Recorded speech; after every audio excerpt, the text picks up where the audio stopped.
Okay, I'm Pat with Pat's Easy Change. I'm the owner and the inventor. When I was a young man, my dad had a case tractor. It had the Eagle Hitch. It was exclusive to case. And this is made to where you can back up, slide forward, and it would lock. This is the only way I knew, you know, growing up. And a lot of other tractors had different systems.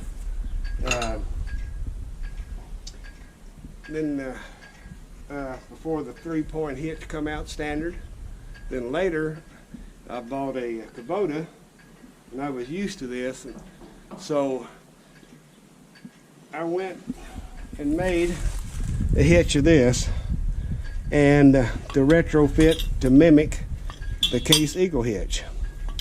So over time, this is probably several different versions. Over the years, we've done improvements and changes.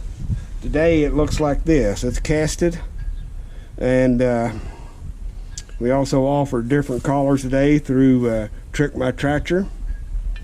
And this is how it all got started. So this tractor has earned a place on my porch. You know, and that's what all happened.